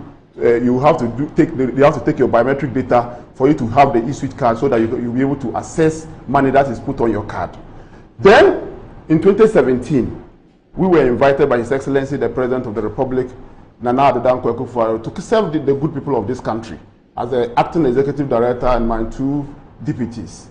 And when we came in, by then we came in February, because I got my appointment in February. But the National Service year starts from September to August. So I came in February. So the 2016-2017 service year have already begun. Yes. So my first posting was... That's where Suleiman Brahma said there was no problem. Yes, that is not, he didn't even, that wasn't what he said, it wasn't a problem. The next one. The next one, yes. The next one. So the 2016-2017, I didn't do the postings. I just came and met it. So the next one that I did was the 2017-2018. 2017-2018, which he said there is no problem with that. So I won't even go there. Fair enough. But let me give you the background. 2018-2019 is the issue. But before I go to the issue, I want to take the public and your viewers and the Ghanaian public to the processes that we go through in deployment of our National Service personnel. First of all, when the time is due for National Service deployment, we have our institutions. And when we have the general institutions, that are the universities, both public and private, we also have the nursing training colleges, we have the teachers training colleges. So the general posting is the universities and the polytechnics. So we write to them that they should bring us their final year class list, so that we'll be able to process them for National Service. So once all these institutions, and before I go, we have 3 cycles of national service, as you said. We have the general national service, we have the teachers national service, and we have the nurses national service. So when we come to the general national service, their period is different. It starts from September to August. Then the nurses start from somewhere April. The first cohort is April, and the second cohort is also September. The teachers, normally we deploy them in December. Then they will start in the new year. So these are the period that we do the deployments. Then once the data is submitted by the general, for example, in 2017, my first posting will start, normally we'll start earlier before the September. So we'll ask the institutions to bring the data. When the data come, we then process them. But because in 2016, 2017, we observed national service and there were issue of, and because His Excellency also before he appointed us, and because of the previous experience, he gave us a marching order, especially me, because the President himself signed my appointment letter, and he gave me a marching order to ensure that we bring sanity to national service as far as ghost name is concerned. So I was much concerned. So when they bring it, we generate PIN numbers for them. And at those days, the PIN numbers. When they bring the list. When they bring the list. University of Ghana brings 10,000. Yes. Then you generate PIN numbers for the 10,000. 10,000. They will come by their names, index numbers. It will come with their index numbers and their names. But we use the index numbers to generate the PIN number for them. We'll use so that every PIN number should be unique. Yes, to the person. But our first deployment, when we did our first deployment in 2017 to 2018, which Suleiman Ibrahim of Fourth Estate said there was no issue, we detected a lot of problems. And the problems we detected included impersonations, and some people, for example, Paul, if you have completed teacher training college and you are posted to Tamale to go and teach, and maybe you had a diploma from teacher training college, or you had teacher certificate from teacher training college, and you're teaching in Tamale, you're already a permanent teacher. So when you get the opportunity to further your studies at a university, for example, University of Ghana, and you finish your university and you are going to, you are supposed to, we ask the university to submit their class list to us. They will include your name into the class list. But because you're a teacher, you go straight to your teaching, because you were posted as a servant, somebody who is already on government payroll. So you go back to your teachings, your study leaves, you go back to the schools that you are teaching. So you might not be interested. Those days, the teachers were not interested in doing national service. But we realized that in our first posting in 2017 to 2018, people were impersonating the teachers. The teachers. Okay. The teachers, they were impersonating. How did you deal with that? Because we realized there was investigation. Manase Azure did the investigation, and we called in even national security. So Manase is also Fourth Estate. Yes, at that time he did the investigation. He even visited my office at that time. Then you spoke to him? Yeah, I spoke to him, and I took him through all the process.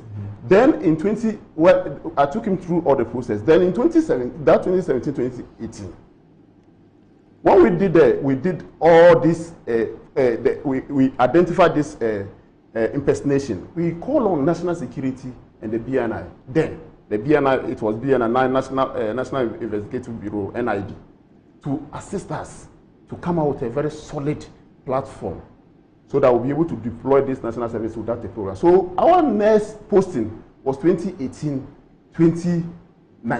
That's where the problem is. And that's where Suleiman Ibrahim have detected this problem. In 2018-2019, on 4th May 2018, we issued a press release asking all prospective national service that their PIN numbers have been generated.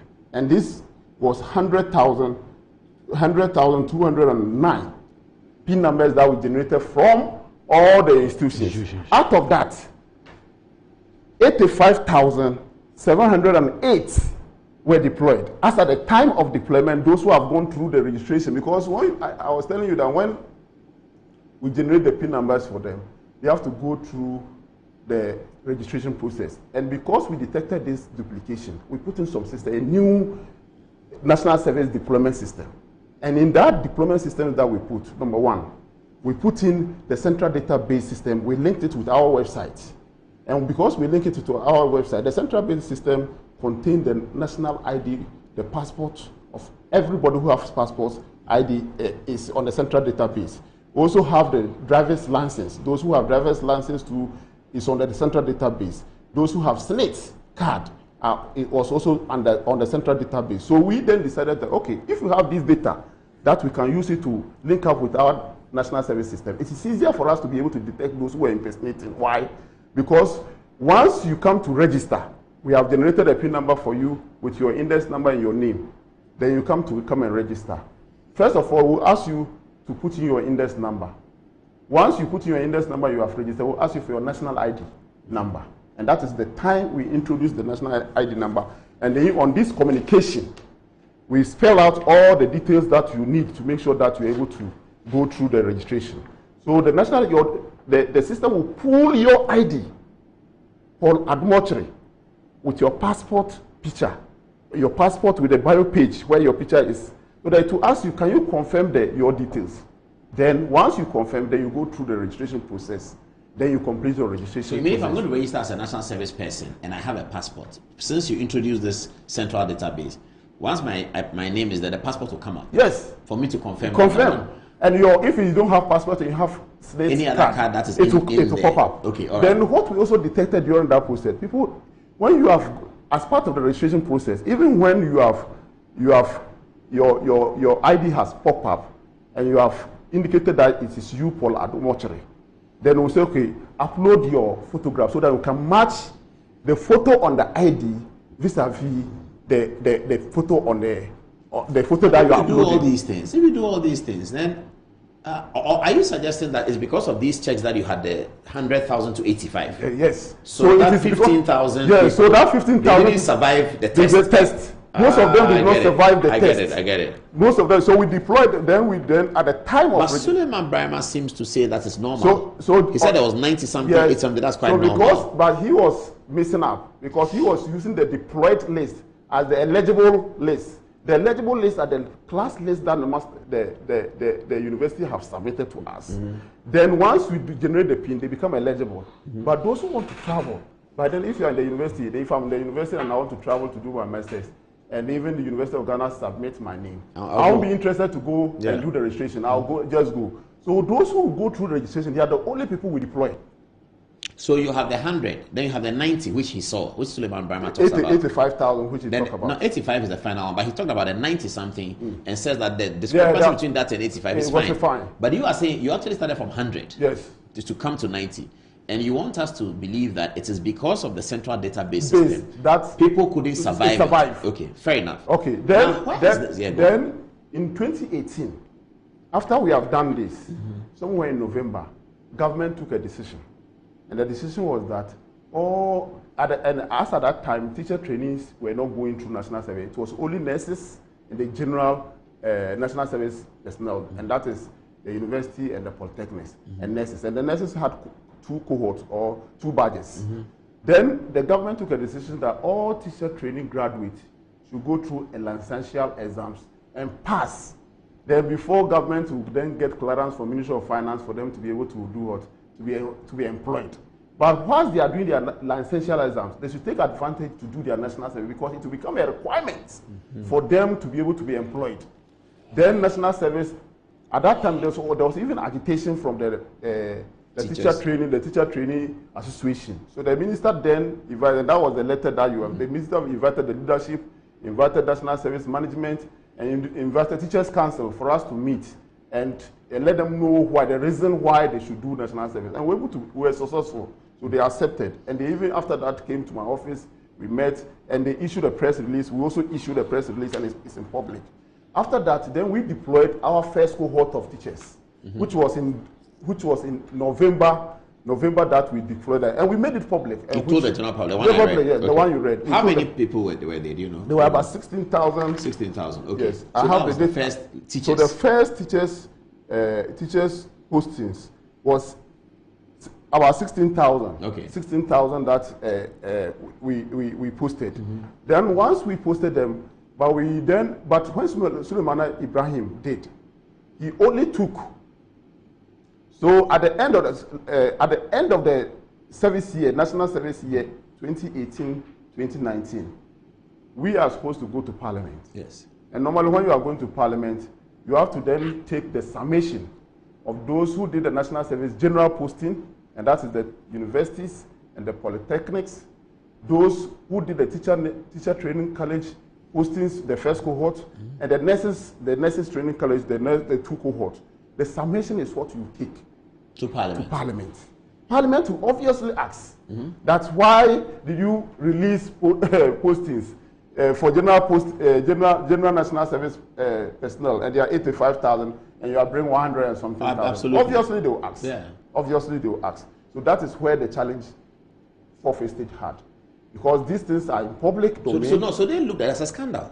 That's how they saw it. They saw it. A scandal. They saw it. Told Ghanaians as a scandal. They saw it as a scandal, but it wasn't any scandal because maybe they failed to do further investigation to see that there are 2 cohorts of nurses and one teacher. So there are 3 groups of people who have been added to the regular national service, and you reported that to Parliament. Yes. You gave Parliament the document. We gave the Parliament. So Parliament is not worried. Yes, and let me tell you, Paul. There's another thing that my experience. Even when you have generated the PIN numbers for the national service personnel, and they have gone through the registration process, and it is time for you to do release those who are successful and validated, gone through all the processes of validation and validated, and you are posting them.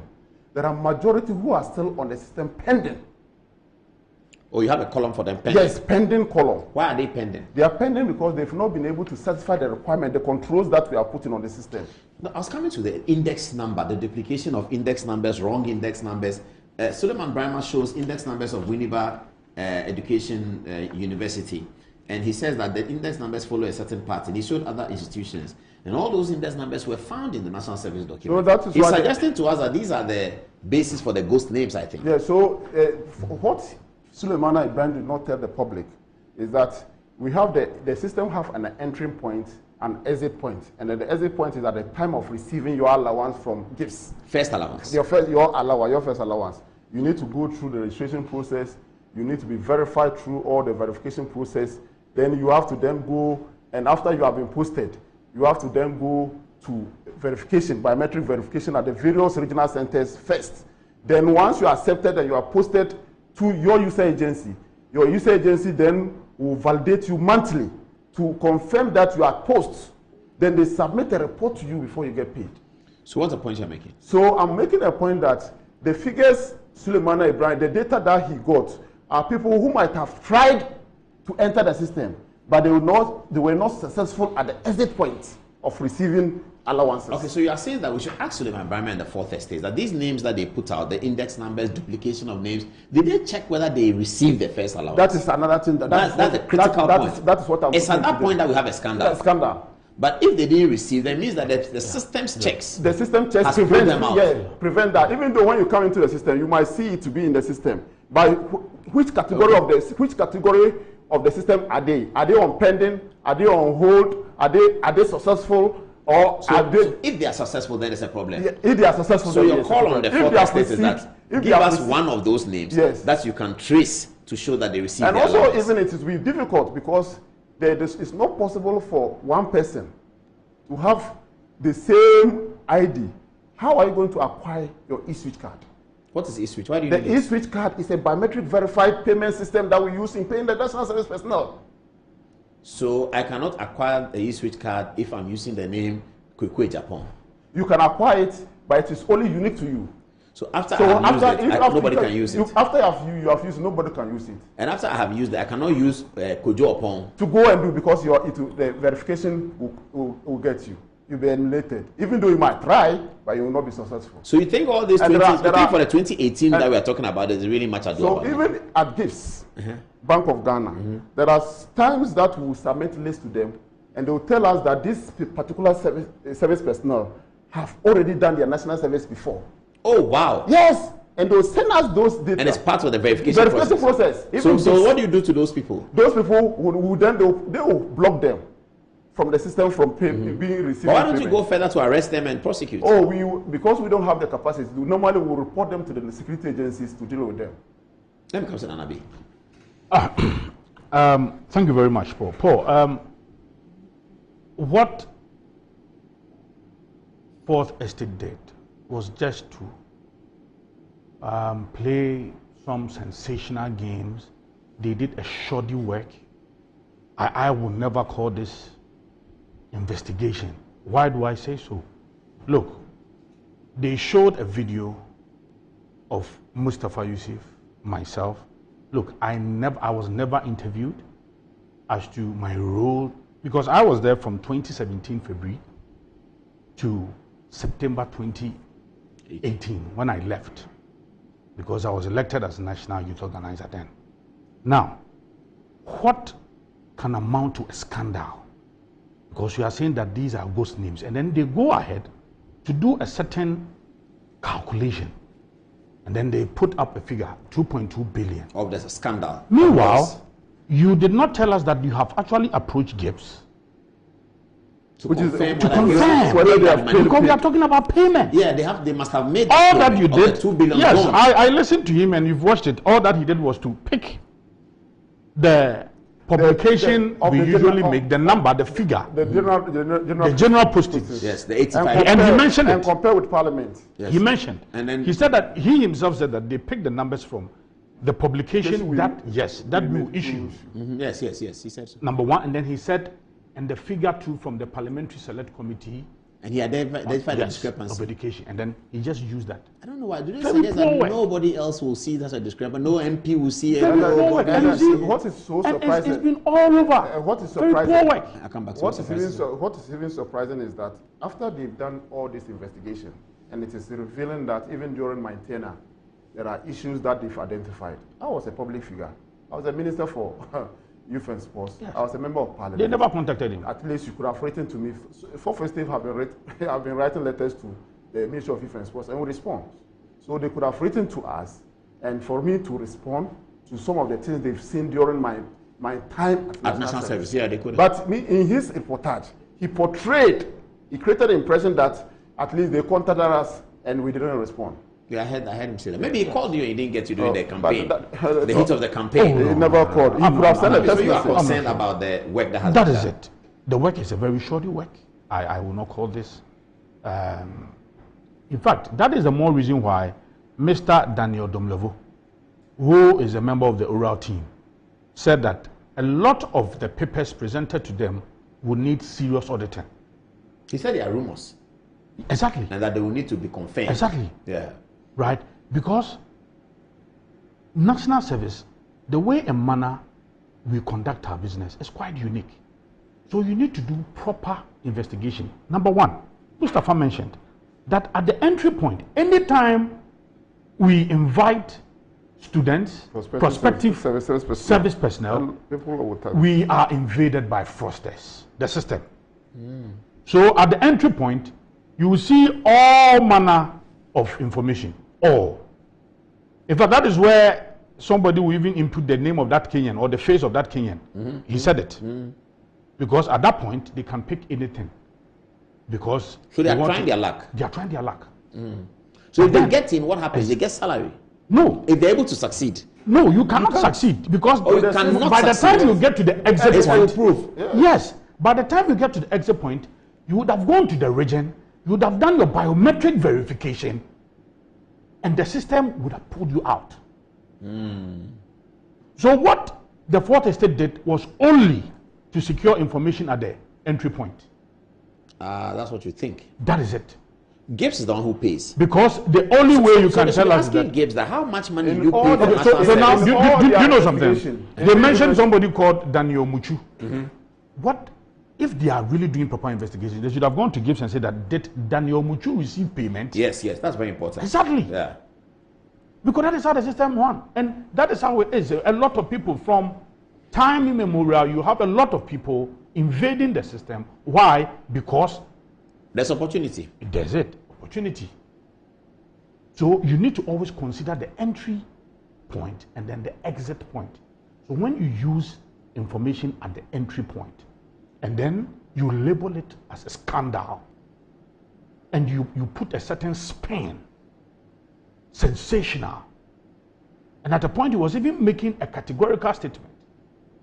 Because you recall that when he said that, 2017, 2018, there were no problems. There were no problems, yes. But the fraud started in 2018, 2019. Exactly. Yeah. He was even making categorical statements. But President Mahama has called for an investigation in the National Service. If there's nothing in there, ideally, wouldn't have even come here, would have waited for this investigation to be done, because definitely when they do the investigation, they will find the truth. But because he, even after he has submitted the report to the oral team, he has petitioned Office of the Special Prosecutor, and also even President have issued an investigation to be done.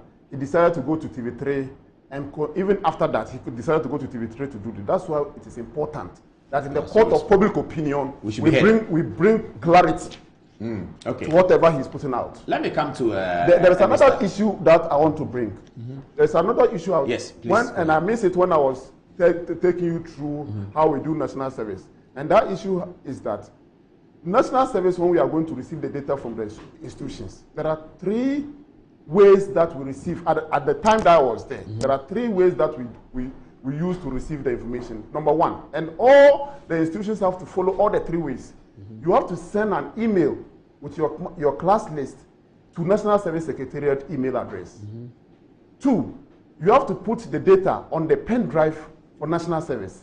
3, you have to add a hard copy of all the master list to National Service. So this data is something that if they go to National Service and they want to find out the institutions, whether the institutions presented to National Service scheme or not, they'll be able to find.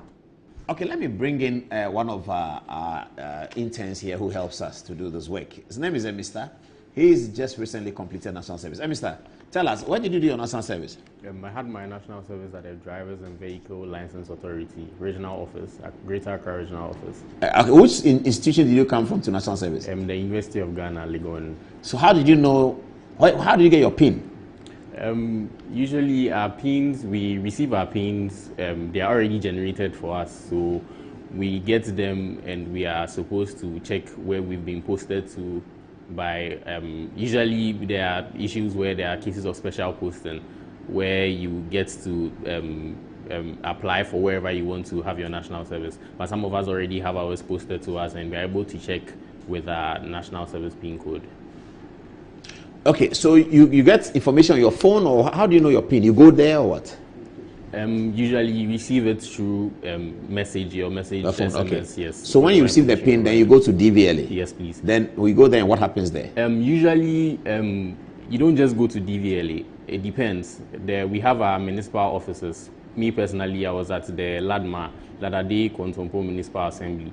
So you take your forms there, and it's being endorsed for you to actually show that you are registered under that municipal assembly. So then you take it to DVLA and it's also endorsed. Then you bring it back to LADMA to show that you've been accepted to have your national service at DVLA or wherever you were assigned to. Then so when you bring it there, your biometrics are captured. And with those biometrics, for my time, every month you are actually supposed to submit an evaluation form. So with that evaluation form, because it's tied to your biometrics, it can't be submitted for you, it can't be done on your behalf. You need to be there yourself. So in instances where you actually don't submit your evaluation form, there were cases where your national service allowance is delayed because apparently it's a critical procedure that has to be done.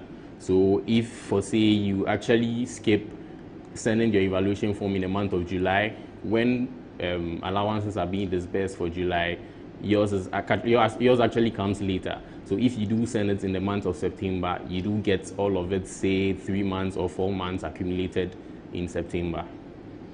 I see, that's interesting. So which year did you do your national service? It was 2023 to 2024. I began in 2023 November and ended in 2024 October.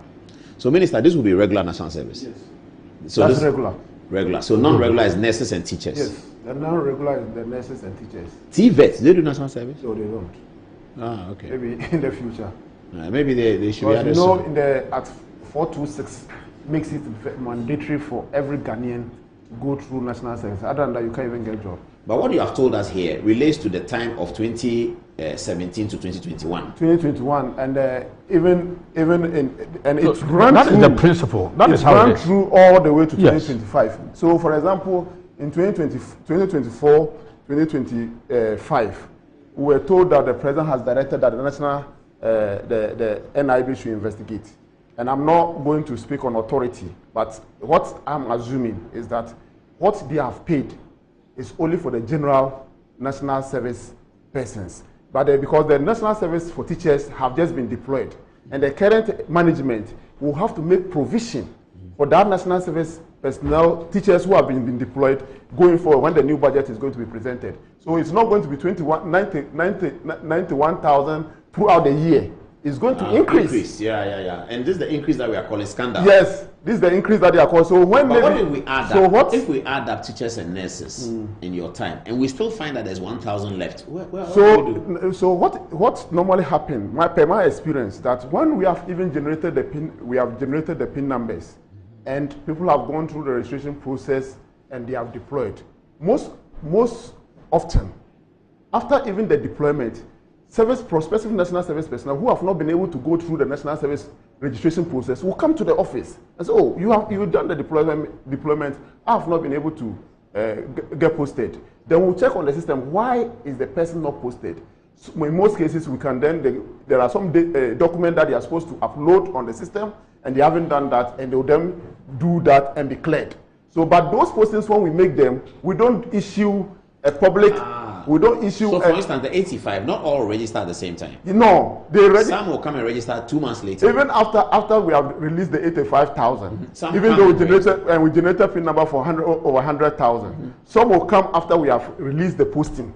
That their registration is after so we have. There's still a group to account for. Yes. How do we know that figure? You get it at the data because the system capture all this. Okay, so the one that goes to Parliament has included. Yes, all included that. People. I get it. Included all that.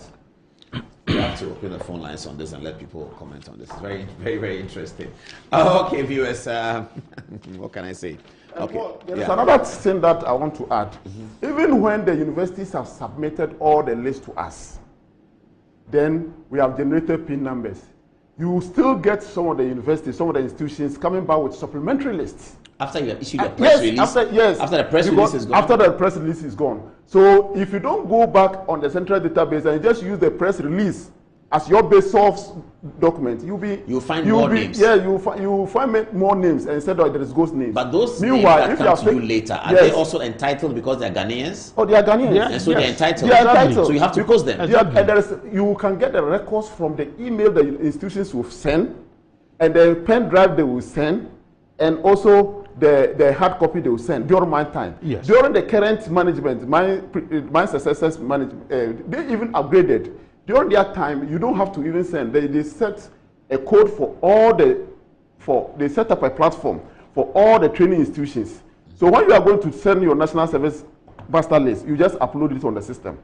Then you sign off, as Suleiman Ibrahim mentioned. But even when they have done that, and the service deployments have done, some of the institutions will still come back with supplementary. Yeah. Because Paul, you know why? This is because if you check from the institutions per their internal practices, there are some students who will always supply their information very late. So, or they are owing, they've not paid their fees, and the institutions will say, okay, because you haven't paid your fees, reasons, will not allow you to do the national service. Exactly. Then when we release, they'll go and give them pressure, then they'll bring a supplementary list. So if you just take the publication, officially, they will present their data, but then subsequently they will receive some other information, and then they will label it as supplementary, and then they will bring it, and then we are obliged to also work on them. So that is why I'm saying, Paul, in all of this, in conclusion, look, if you want to plunge the country into such a sensational publication, and then you are saying that you want to label it as ghost names, and then you don't go to the end point. Where is the end point? Where payment is made. And then you only take a certain figure at the time we are making this known to the public. And then you go to Parliament, and the Parliament is what Mustafa has just explained, a summation of the regular national service plus the first cohort of nurses, second cohort of nurses, and then the teacher trainees. So you omitted 3 important elements. That is what, yes, you omitted. And then, but the other thing is, why didn't they put a question to Parliament? I mean, whoever in Parliament, this committee in Parliament received the Committee on Education. Yeah, so the chairman of the Committee on Education, they asked him that, Mr. Chairman, did you notice this discrepancy? On this 9th Parliament, to go to the Committee of Youth, because national service now have been put under the Ministry of Youth right. and Empowerment. Yes. Okay. It's taken from education. Yes. Education. Okay. So, Paul, that is the point I'm making. So that is why I'm saying that for me, it is a shoddy work. We've been misinformed.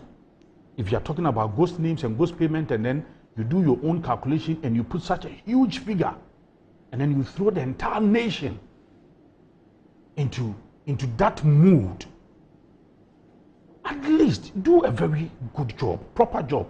Go to that point where payment is made and check whether those people were paid. Because by the time you start at the entry point and by the time you exit, just like what the young man just explained, you need to go through a lot of biometrics, a lot of verification, a lot of processes. And at the point, at the regional level, the reason why we do so is because they even want to see you physically. Yeah, that's what he said. He said exactly. So that is why we do it even at the regional basis, at the district basis, at the municipal basis. Let's wrap up. Yeah, the other issue I want to add, because of mischief, people will say, okay, we said payment points, so we'll go to controller. And controller, in most cases, you can send a request to controller. Controller, for example, you send a request of 85,000 to controller that is about national service personnel. Because you have deployed them, they are in the various use agencies. Then controller release that particular amount to GiBS. GiBS is not going to pay the 85,000 until they are validated at the various use agencies. So in most cases, when you are even going to pay, you might not even pay the 85,000 service personnel. You might pay maybe 73,000. Yes. Then when they come, so the payments will even be less. It is when they then come, they've not received payment. Yes, so this whole conversation is on the payment. So when you go, whether there's been I'm saying this because we are saying payment. People will say, okay, then let's go to controller. Controller say he paid 85,000. So all of them, it means if you compare this figure to so we say GiBS is the place. Yes, it's GiBS. That is why payment. They will do. They verify. Controller makes the money available. Ah, okay. And so controller is not the last stop. And it will go to National Service account at Bank of Ghana, and GiBS, they will convert it to e-cash for the e-cash to be put on the gift e-switch system for them to receive. Okay. Let's take a breather with the Archbishop, where he said that in politics this and that and that. Let's do that one and then we'll come back. All right. What we are doing right now, we are not going anywhere. Because watch this, I'm telling you, what we are doing right now, I want you. Anti-cavity, gum protection, brighter teeth, and fresh breath. I'm a fat missy way. The patch of bantama. Machasi.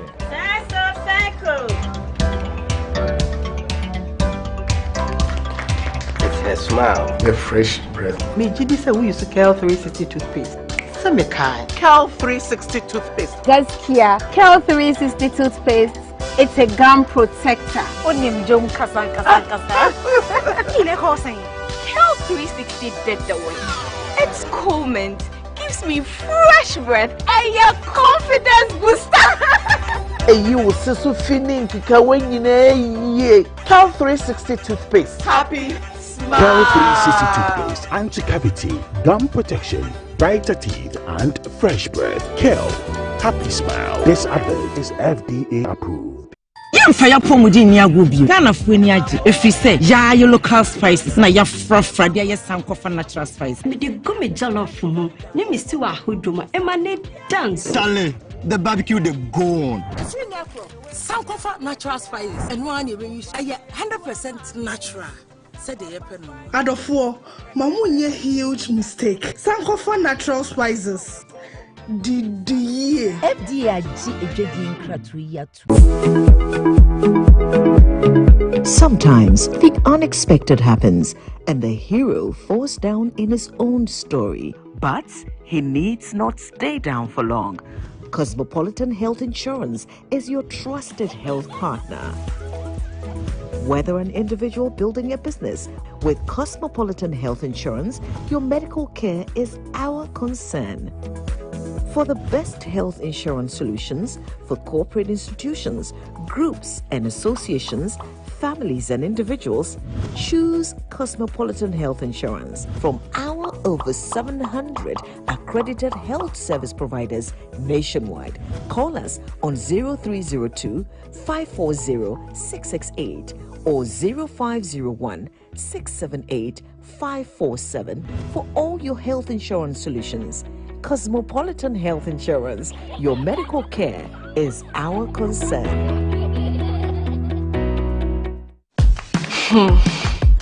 Look around. Home also need a makeover. Mine clearly does. So we went to Ash Room and found the Como collection. It had everything we're looking for and more. Merchant furniture for the entire home, designed with you in mind. Where's Como collection? Dressing up is just a breeze. Always ready with a perfect accessory. A magic dressing mirror. One look and you're ready to face the world. Or at least the kids. A bed perfect for young men who want a table that turns into a treasure chest. And finally, a sofa with this grand TV unit for family time at home. Head over to any Ashform store now and discover the new Como collection. Ashform, feel it, know it. You're the answer to my prayer. You're with me everywhere. You're my angel, miracle. You're all I need tonight. Give me shelter from the rain. You breathe life in me again. You're my angel, miracle. You're all I need to know tonight. So what am I watching for Fabiana? Yeah, this is my secret. GiBS P capsules. Emma, I want to go from now on to me to my ding one pen. GiBS P capsules. Over do as a mama. Oh no, enemy lawyer. Ah, and you will lawyer no na show bottom. Are you bro? Are you bro? Again, I'm upon a machine about Siamoa as a DJ. No. You didn't if you are coming. The friend GiBS co capsules. Say yes, is Yara and the wall swore. Co did do nip a dream when in a wall for sa a mamma and Tima Wunja would name you. Wouldn't GiBS co capsules. Obey your free Lawyer. GiBS co capsules. And a GiBS P capsules. Hey, and a GiBS free. Open Chinasuma. And men what if you do what you do GiBS core capsules. A pin for a batter, one more menu for an quadawin if you do me. One upgrade is nice, but a double upgrade is amazing. And that's how we do it. Upgrade today to get even more with Step Up. If you're on GoTV Max and upgrade to GoTV Super, you'll get way more with GoTV Super Plus. It's so cool. Get big value. Get big entertainment. Very good. Upgrade and get even more with GoTV. Yeah. GoTV. Love it. Metro TV. Insightful and inspiring moments. Has Christianity always been one of the religions in the world to you? Oh, hallelujah. Praise God. Christianity is not a religion, neither is it a joining of a church and doing the Christian things like praying and giving and so on. Hallelujah. Christianity is the outworking of God's own kind of life received into the spirit of a man. Whoa! This divine life in the